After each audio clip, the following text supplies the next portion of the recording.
이 시간 내려주시는 하나님의 말씀 봉독해 드리겠습니다. 누가복음 9장 28절에서 36절 말씀까지입니다. 이 말씀을 하신 후 8일쯤 되어 예수께서 베드로와 요한과 야고보를 데리고 기도하시러 산에 올라가사 기도하실 때 용모가 변화되고 그 옷이 휘어져 광채가 나더라.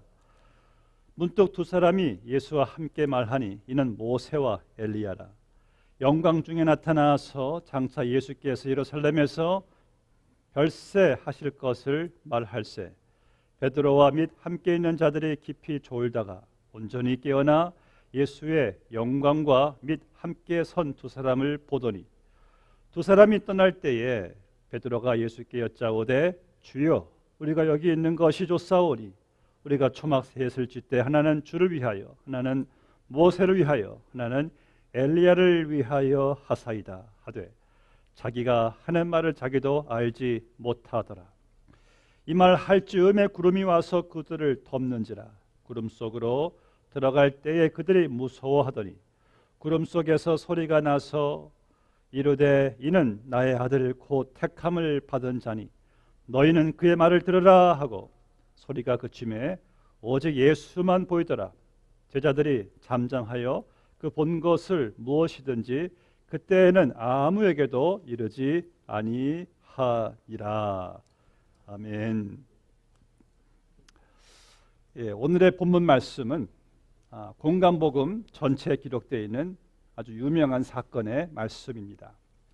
그래서 제가 지난 그 주에 성경 일독 순서대로 새벽에 이 마가복음에 기록되어 있는 같은 내용의 말씀을 가지고 짧게 전해드렸습니다. 누가복음에도 기록된 예수님의 그 놀라운 변형되시는 그 사건, 또 새로운 누가복음의 관점에서 여러분들에게 말씀을 드리기를 원합니다.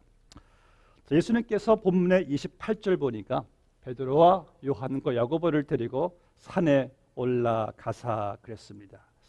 왜? 그들에게 보여주실 것이 있으셔가지고 데리고 올라가셨겠죠. 이제 거기서 이제 예수님께서 기도하시는데 호련히 얼굴이 변형되시는 거예요. 이 마태복음에서는 예수님의 얼굴이 해같이 빛났다라고 말씀하고 있습니다. 아주 해처럼 눈부신 광채가 얼굴에서 나타나시는 것이죠. 얼굴만이 아니라 예수님의 옷도 광채가 나는데 휘어졌는데 이 마가복음에서는 그 옷이 얼마나 깨끗하냐면은 이 세상에 빨래하는 자가 그보다 더 희게 할 수 없을 정도로 아주 정말 하얀 아주 그냥 흰 그 옷을 예수님께서 입으신 모습을 이들이 보게 됩니다. 그리고 또 본문의 30절 말씀 보니까 문득 두 사람이 나타났는데 모세와 엘리야라. 그런데 이 놀라운 일이 벌어지고 있는 가운데 제자들은 32절 말씀 보니까 그때까지는 깊이 졸고 있었어요. 졸고 있다가 온전히 깨어나 보니까 이 놀라운 광경이 펼쳐진 거예요. 어느 주일날 목사님이 설교가 마치고 이제 집으로 돌아가는 이 집사님 부부가 차에서 여집사님이 여보, 당신 오늘 목사님 눈 봤어? 눈에서 광채가 나지 않아? 남편분이 글쎄 목사님이 눈 뜨고 설교할 때 내가 눈을 감고 있었고 눈 감고 기도할 때 내가 눈을 또 뜨고 있었으니까 뭐 볼 일이 없지. 아무튼 깊이 졸고 있다가 갑자기 깨어났는데 정신이 온전한 상태에서 보니까 이게 무슨 광경인가. 난생 처음 보는 예수님의 용모를 이들이 보게 됩니다. 그리고 예수님이 입으신 옷이 광채가 나는 것이에요. 제 아들은 지금까지 예수님과 함께 그들은 지내오면서 그저 촌구석 나사렛 출신의 예수님, 한때 그분은 목수이셨고 남루한 옷을 입고 입으셨는데 아니 완전 차원이 다른 예수님의 모습, 지구상에서는 도저히 볼 수 없는 모습으로 예수님께서 변형되어 있으신 거예요. 예수님의 변형된 모습, 여러분 예수님께서 하늘 보좌 위에서 이 땅으로 내려오셨죠. 그리고 촌구석 나사렛에서 주님께서 성장하셨죠. 그러니까 인간적으로는 정말 초라한 배경의 그 예수님께서 이제 그 안에 감춰진 예수님의 이 신성의 영광을, 하늘의 영광을 예수님께서 보여주신 것이에요. 거기에다가 모세와 엘리야까지 영광 중에 나타났으니 이게 얼마나 참 여러분들 신비한 황홀한 광경이겠어요. 모세와 엘리야는요 1500년 전에 모세가 나타났으니 이게 그들이 믿어지겠습니까? 그들은 이 구약의 영웅이에요. 전설 같은 인물들입니다. 그들이 나타났으니 베드로가 완전히 넋이 나가버린 거예요. 그래서 주여 여기가 좋사오니 초막 셋을 지어서 하나는 주를 위해, 하나는 모세를 위해, 하나는 엘리야를 위해서 지으면 좋겠나이다. 그런 말을 할 때 갑자기 구름이 그들을 덮습니다. 그리고 하나님의 말씀이 나타나죠. 이는 나의 아들 곧 택함 받은 자니 너희는 그의 말을 들으라. 자, 지금까지가 이제 오늘 본문 말씀의 전체적인 이 놀라운 내용입니다. 자, 여러분, 본문의 말씀에서 예수님께서 이 변형된 사건이 우리에게 주시는 교훈은 무엇일까? 먼저 하늘의 영광을 볼 수 있는 축복입니다. 지금 본 말씀에서는 예수님께서 제자들에게 하늘의 영광을, 당신의 그 영광된 모습을 보여주신 것이에요. 또 그리고 영광 중에 나타난 모세와 엘리야도 보여주신 것입니다. 자, 그 예수님의 변형된 눈부신 광채 속에서 그분의 신성의 영광을 이들이 보았고, 또 모세와 엘리야를 이들이 보았을 때 넋이 나간 상태에서 여기가 좋사오니란 감탄이 나올 정도의 이러한 하늘의 영광을 주님께서 왜 그들에게 보여주셨을까? 우리는 그 이유를 본문 28절에서 발견할 수가 있습니다. 28절 서두에 보니까요, 예수님께서 이 말씀을 하신 후에 그리고 얼마가 되어서 제자들을 데리고 그 산으로 올라가신 거예요. 그럼 주님께서 어떤 말씀을 하셨습니까? 인자가 고난을 당할 것이고, 28절 전에 보시면 기록되어 있죠. 그리고 사람들에게 버림받게 될 것이고, 내가 죽게 될 것이고, 나를 따르는 너희들도 십자가의 고난을 함께 져야 될 것이고, 심지어 너희들이 죽음의 자리까지 갈 수 있다란 그러한 고난의 메시지를 주님께서 전하신 다음에 제자들을 데리고 산으로 올라가신 거예요. 그래서 그 산에서 예수님이 변형된 하늘의 영광, 모세와 엘리야의 하늘의 영광을 예수님께서 보여주신 것이죠. 그러니까 천국을 보여주신 거예요. 이에 대해 한 신학자가 이런 말을 했습니다. 하늘의 영광을 본 자라야 땅의 비극을 이겨낼 수 있다. 하나님의 영광을 본 자라야 사람됨의 수치와 실패를 극복할 수 있다. 맞는 말이에요. 이 땅에는 고난이 있습니다. 슬픔이 있습니다. 비극도 있습니다. 눈물도 있습니다. 심지어 죽음도 있어요. 그러나 하늘의 영광을 본 사람들은 이 땅을 지나가는 동안에 그 모든 것을 이겨낼 수가 있기에 예수님께서 하늘의 영광을 그들에게 앞서 보여주신 것이죠. 예수님께서 비록 십자가에 못 박혀 죽으실지라도 그분이 영화로운 몸으로 다시 주님께서 부활하셔서 하늘로 승천하실 것이고, 제자들도 이 땅에서 비록 환난과 핍박을 당할지라도, 심지어 주님 때문에 죽게 될지라도 장차 그들도 동참하게 될 이 하늘의 영광을 미리 맛보게 해준 거예요. 이런 성경의 마지막 책을 보시면은 하늘의 영광으로 끝나는 것을 보게 됩니다. 장차 여러분들이 거하게 될 영원한 하나님의 나라의 영광이 기록되어 있어요. 여러분들이 장차 누리게 될 하늘의 영광, 하늘의 면류관, 하늘의 상급. 우리는 이 성경에 계시된 하늘의 영광을 우리도 미리 지금 보고 우리도 맛보았어요.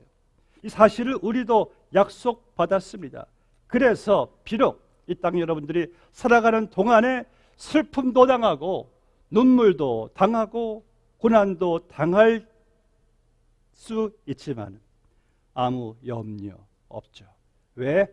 하늘의 영광이 모든 것을 다 삼켜버릴 수가 있기 때문에 하늘의 영광을 본 사람과 보지 못한 사람과의 큰 차이를 우리는 볼 수가 있습니다. 어느 여집사님이 목사님에게 찾아왔어요. 목사님, 천국에 진짜 있는 거죠? 그저 있다고만 말씀해 주세요. 예? 목사님이, 아니 집사님, 예수를 수십 년 믿으셨는데 아직도 천국을 못 믿는 거예요? 아니 목사님, 그저 천국이 제발 있다고만 말씀만 해주세요. 목사님, 그거면 다 돼요. 목사님이, 그럼요, 천국은 확실히 있죠. 집사님이 하시는 말씀이, 목사님, 지금 제 상황은 하나에서 10가지 정상적인 것이 하나도 없어요.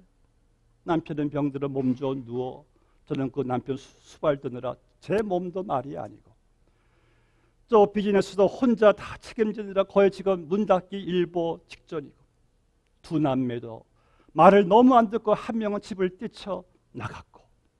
그런데 목사님, 천국만 있으면 다 돼요. 천국으로 저는 이거 다 이겨낼 수 있어요. 이분은 천국을 좀 아는 분 같습니다. 천국의 믿음으로 소망으로 이겨내지 못할 이 땅의 어려움 상황이 무엇이 있겠습니까? 여러분, 우리 성도에게 있어서요, 확실하게 보장된 두 가지 축복이 있습니다. 확실하게 보장되고, 첫 번째는 무엇입니까? 내가 무슨 일을 당하든 이 모든 것이 합력하여 선을 이루어갈 미래에 보장된 미래가 우리에게는 있어요. No matter what happened to you, everything work together for His own good. 두 번째는요, 내가 무슨 일을 당하든 나의 마지막 종착점은 하늘의 영광, 천국의 영광이에요. 그 사실을 우리는 미리 말씀으로 보았습니다. 오늘 저녁에 다저스 게임 2대2 몹시 기다려집니다. 다저스 팬으로서 다 졌어, 지는 게 아니죠. 다 이겼어가 됐으면 좋겠어요. 여러분들, 만약 이 게임을 우리가 볼 때 항상 스릴이 있죠. 이길 것인가 질 것인가. 그런데 가끔 이런 경우도 있더라고요. 게임을 미리 앞서 본 사람이 그 다음날 또 같은 게임을 또 볼 때가 있잖아요. 그럼 내가 오늘 이긴 게임을 다 보고 그 다음날 그 게임을 녹화로 볼 때는 처음 보는 사람과 이 상황이 달라요. 미리 본 사람들은 이긴 거 뻔히 아니까 보면서 여유가 있어요. 긴장감도 없고 마음도 담대해요. 어차피 이길 거니까. 우리 인생이 이긴 게임을 하는 것이 아니겠습니까? 이미 예수님께서 승리하신 세상을 내가 살아가는 것이고, 이미 예수님께서 보좌에 놓으신 천국의 영광을 향하여 가는 것이라면, 이미 이긴 게임을 우리가 하고 있다면 우리가 이 땅에 무슨 일을 당한들 우리가 낙심, 절망할 수 있겠습니까? 미리 천국의 승리, 천국의 영광을 앞서 보여준 그 이유가 여기에 있다는 말씀이죠. 여러분, 성경에서 미리 본 하늘의 영광으로 이 땅에서 무엇을, 어떤 일을 당해도 우리는 합력하여 선을 이룰 것을 믿고, 또 어차피 천국으로 이어지는 것이니까 이제는 아무 염려, 아무 두려움 가지지 말게 되시기를 바랍니다. 이제 본문의 30절 말씀에 보니까 예수님의 영광스러운 모습으로 이 변형되었을 때 또 나타난 두 인물, 모세와 엘리야. 저는 한번 생각해 봐요. 왜 하필이면은 구약의 많은 인물들 가운데 왜 모세와 엘리야냐? 이유가 있어요. 모세는요, 율법을 대표하죠. 율법은 모세로 말미암았느니라 요한복음 1장에서 말씀하고 있죠. 그리고 엘리야는요, 선지자들의 대표예요. 그래서 모세와 엘리야는 구약 전체의 율법과 예언이에요. 그래서 율법과 예언이 지금 나타나가지고 지금 예수님과 함께 이야기를 하는데, 예수님께서 어떻게 죽임을 당하실 것을 지금 이야기를 하고 있는 거예요. 그렇다면은 예수님의 죽음이 모세 율법을 깨트려서 죄의 결과로 영원히 죽어야 되는 우리를 주님께서 대신 율법을 다 지켜주시고 날 위해 대신 죽어주심으로 말미암아 율법이 완성된다는 것을 주님께서 보여주시는 것이고, 그리고 구약의 모든 예언들, 메시아가 와서 인류를 구원하실 것에 대한 그 예언의 성취자가 바로 예수님이란 사실을 이 모세와 엘리야를 통해서 보여주시는 것이죠. 그러니까 모세, 엘리야 물론 영웅 중에 영웅이지만은 그들은 중요한 게 아니에요. 바로 완성자이신, 성취자이신 예수님이 중요한 것이죠. 베드로는요 항상 못 말려요. 이들이 떠나려고 하니까 주여 주여, 우리가 초막셋을 지어가지고 하나는 주를 위해서, 하나는 모세를 위해서, 하나는 엘리야를 위해서 치면 어떻겠습니까? 여기가 좋사오니. 지금 베드로가 놓친 사실은 무엇입니까? 예수님을 모세와 엘리야와 동일시하고 있네요. 모세와 엘리야는요 예수님께 경배할 우리와 같은 피조물들이에요.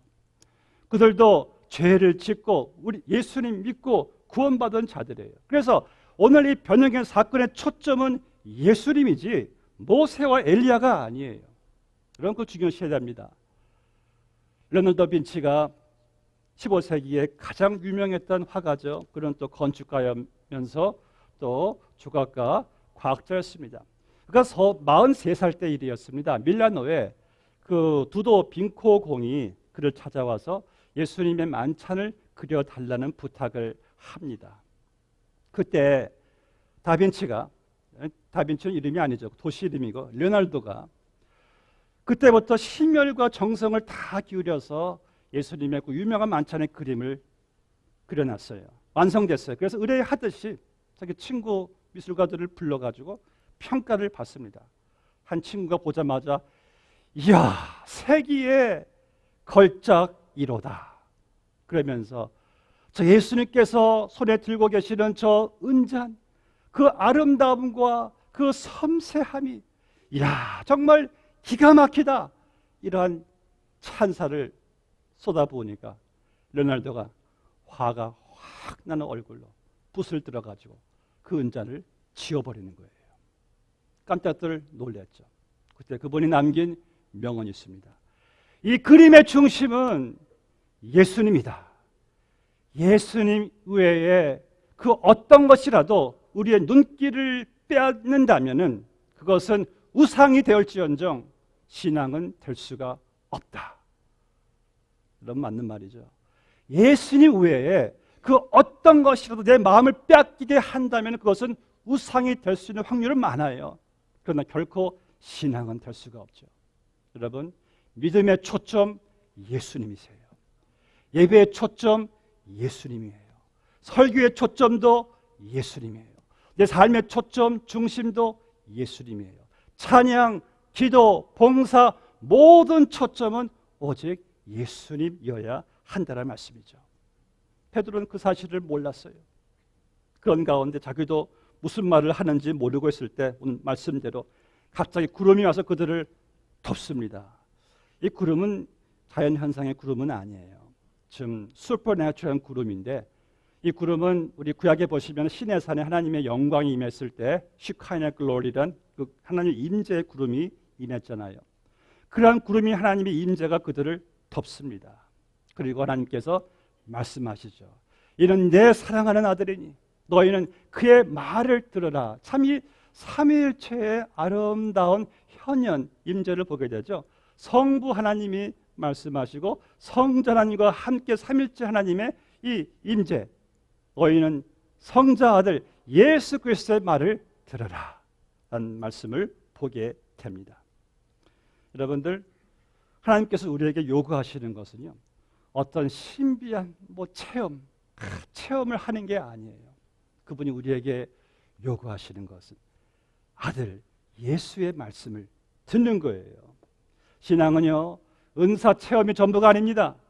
참된 신앙은 항상 주님의 말씀에 귀를 기울이는 거예요. 믿음은 어디에서 옵니까? 그리스도의 말씀을 듣는 데서 옵니다. 영생은 어디에서 오는 것인가? 영생의 말씀이신 예수님의 음성을 듣는 것이다. 어떻게 여러분들이 빛의 길을 걸어갑니까? 참 빛이신 예수님의 말씀을 들으면서입니다. 우리가 어떻게 세상을 이깁니까? 세상을 이기신 예수님의 말씀을 들으면서입니다. 우리가 어떻게 참 평안과 소망과 위로를 경험합니까? 참된 평안과 소망의 소유자이신 예수님의 말씀을 들으면서입니다. 우리가 어떻게 치유받습니까? 치유의 하나님이신 그분의 말씀을 들으면서입니다. 그래서 여러분들 매일같이 예수님의 말씀을 들으시기 바랍니다. 이 복음서에 보면 예수님께서 줄곧 말씀하시기를 예수님의 말씀을 귀 있는 자는 들을지어다. 귀 있는 자는 들을지어다. 그래서 예수님의 말씀을 들을 수 있는 귀를 가진 사람이 진정 복된 자라고 요한계시록에서도 말씀하고 있어요. 5만 번의 기도응답을 받은 조지 밀러 고아의 아버지 이런 말 했습니다. 나는 평생에 성경을 100번 정도 읽었습니다. 그러나 한 번도 실증이 난 적이 없었습니다. 읽을 때마다 새로웠고 읽을 때마다 힘을 얻고 기쁨과 희망을 얻었습니다. 이것은 나의 54년간의 산 경험으로 말하는 것입니다. 난 예수님을 믿고 처음 3년간은 성경을 읽지 않았습니다. 그때 나는 신자로서의 기쁨도 사명도 느끼지 못한 죽은 신자였습니다. 나는 이 3년간을 잃어버린 시간으로 생각합니다. 영적 생활의 활력은 날마다 성경을 얼마나 읽느냐와 정비례합니다. 성경을 일상적으로 읽는다면은 그 이상의 은혜는 없을 것입니다. 사랑하는 성도 여러분, 날마다 성경을 펴서 여기에서 걸어 나오시는 예수님을 인격적으로 만나시기 바랍니다. 날마다 성경을 펴서 예수님의 그 살아있는 음성을 들으시기 바랍니다. 그분의 음성을 듣고 따라가는 자가 가장 복된 인생, 그보다 더한 축복은 없다는 사실을 기억하시기 바랍니다. 예수님 말씀 안에 다 있더라고요. 거기에 참된 소망이 있고요, 위로가 있고요, 능력이 있고요, 사랑이 있고요, 평강이 있고요. 다 그분의 말씀 속에 다 있습니다. 그의 음성을 마리아처럼 앉아서 들을 수 있는 마리아는 가장 좋은 것을 택하였다. 거기에 진리가 있는 것이죠. 마지막으로 본 말씀 보면은 참 제가 좋아하는 구절이 나오네요. 36절 말씀 보니까 오직 예수만 보이더라. 오늘의 설교 제목이에요. 제가 종종 우리 교우들 집에 신방 가면은 제가 여러 군데에서 봤어요. 이런 글귀가 써있는 액자가 있었더라고요. 오직 예수, 오직 예수. 야, 정말 집사님 저거 좋은 말입니다. 오직 예수 정말 힘이 되지 않습니까? 저를 한번 따라 주시겠어요? 오직 예수. 벌써 그 안에서 다 해결되지 않습니까? 꽤 큰 부자로 젊은 시절을 보내신 분이 이제 고령의 할머니신데 이분이 예수님 믿고요, 중생하신 다음에 어느 날 손녀의 손목을 잡고 장거리에 나갔어요. 그런데 어떤 사람이 할머니에게 도움을 요청합니다. 손을 내미는 거예요. 그래서 얼마를 이렇게 동정을 베풀고 좀 가다가 또 동정을 또 누가 구하자 또 그 사람에도 동정을 또 베풀어 주고 또 조금 가다가 또 구세군 자선 낭비에도 또 이렇게 도네이션을 하고 이런 가운데 그 손녀가 할머니 오늘 손해 참 많이 보셨네요 하니까 할머니가 아주 참 이런 귀한 이야기를 손녀에게 들려주었다고 합니다. 내가 예수님 믿은 후에 급한 성격도 버렸고 남 흉보던 말도 버렸단다. 세상 쾌락도 욕심도 이기심도 질투도 남을 비판하는 마음도 다 버렸단다. 이제 내게 남은 것은 오직 예수님뿐이란다. 오직 내게 남은 것은 예수님뿐이란다. 여러분 맞지 않습니까? 우리에게 오직 남을 것이 무엇이 있겠습니까? 예수님 외에 다른 것 있을까요? 오늘 제자들이 참 신비한 체험했죠. 예수님이 변형된 모습도 보았죠. 모세도 보았고 엘리야도 보았고 하늘의 그 신비한 구름도 그들이 보았고 그런데 보니까 모세도 싹 사라지고 엘리야도 사라지고 신비한 구름도 사라지고 오직 예수님만 보이더라. 사랑하는 여러분, 여러분들도 언젠가 세상 떠날 때예요. 명예 우리를 떠나갑니다. 권력 우리를 떠나갑니다. 돈, 물질 우리를 떠나갑니다. 인맥, 식구들 다 떠나가요. 그런데 오직 남아 계실 분, 오직 나와 함께 하실 분, 나와 함께 천국에 가실 예수님밖에 없다는 사실을 깨닫기 바랍니다. 이 세상에 살아가는 동안에요, 예수님, 오직 예수님 외에 나에게 진정한 평안, 위로, 소망, 기쁨, 만족 주실 분이 없어요. 내 마음 진정 알아주시는 분도 오직 예수님밖에 없어요. 우리의 믿음, 우리의 신앙은 오직 예수가 되시기를 바랍니다. 이제 37절 말씀 보면은 이튿날 산에서 내려오시니 큰 무리가 맞을세라는 말씀을 보게 됩니다.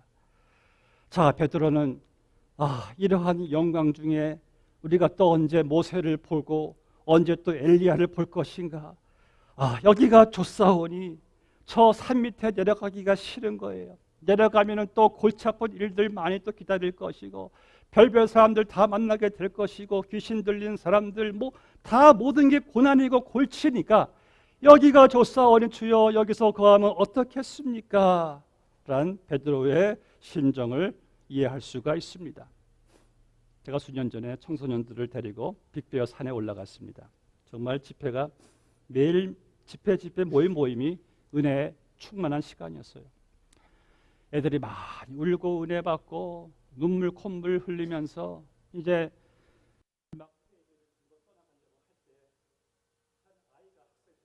찾아와서 하는 말이, 패스 네이튼 목사님, 저 산 밑에 가기 싫어요. 산 밑에 가면은 또 엄마 아빠하고 싸우기도 지쳤고 학교 가서 왕따 당한 것도 싫고 저는 여기가 좋아요. I wish I stay here more with the Lord. 자기는 더 예수님과 더 있고 싶어 한다는 거예요. 여러분들 그러한 갈등을 아시는지 모르겠습니다. 아이들에게도 학교도 고난이고 그들에게 고난이 참 많습니다. 제가 이런 말 했어요. 그래, 네 마음 이해한다. 그런데 바로 네가 산 밑에서 그 일을 감당해야 되기 때문에 네가 이 산 위에 올라온 것이다. 네가 산 위에서 예수님 만나고 은혜 경험하고 은혜 체험한 것은 바로 산 밑에 내려가서 너희 부모와 화해하고 학교에 가서 예수님 전하기 위해 여기 올라온 것이 아니냐. 산 밑에 안 내려가면은 여기에 우리가 올라온 목적이 없는 게 아니니, 그런 설명을 한 기억이 납니다. 여러분들, 왜 예수님께서 제자들을 산 위로 데리고 올라가셨을까요? 왜 그들에게 하늘의 영광을 보여주셨을까요? 장차 그들이 산 밑에 내려가서 주를 위해서 주의 사명 감당하고 주를 위해 죽는 자리까지 나아갈 수 있도록 하늘의 영광을 그들 앞에 펼쳐주신 것이 아니겠습니까? 혹시 여러분들 내게 맡겨주신 주의 일, 교회의 일, 내게 맡겨주신 사명, 여러분들 혹시 감당하기가 힘드십니까? 여기가 좋사오니 하고 주의 일을 쉬려고 하십니까?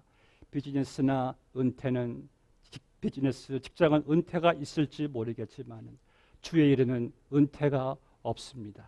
우리도 산 밑으로 내려가야 합니다.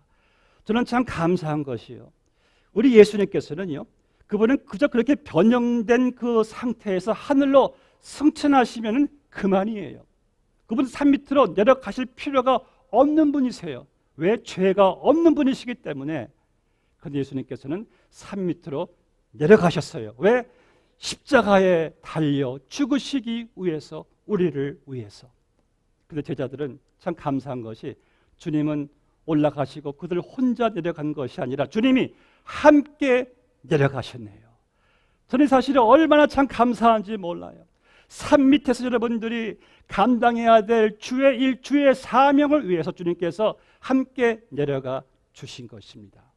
우리가 만약 주의 일에, 주의 사명에 감당하지 않는다면 주님이 우리와 함께 하시는 의미가 없는 거예요.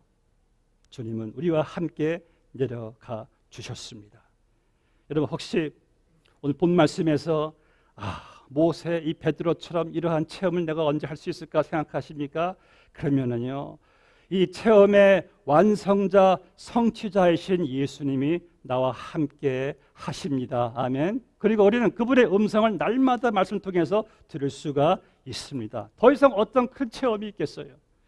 그렇다면은 이제 그분과 함께 산 밑으로 내려가서 함께 주의 일을 잘 감당하시는 여러분 되시기를 주의 이름으로 축복합니다. 기도하시겠습니다. 아버지 하나님, 감사합니다.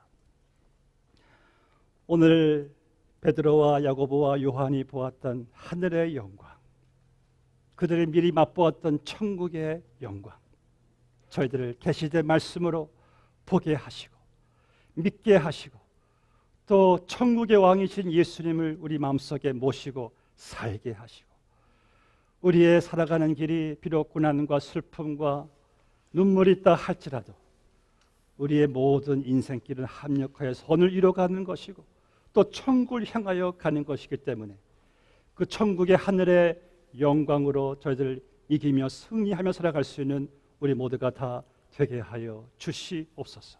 그리고 주님, 산 위에서 여기가 좋사오니가 아니라 주님과 함께 내려가 주와 함께 일하며 맡겨진 귀한 사명 잘 감당할 수 있는 우리 모두가 다 되게 하여 주시옵소서.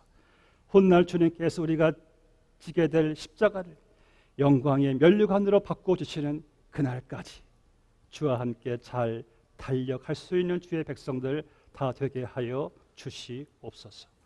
예수님의 이름으로 기도드리옵나이다. 아멘.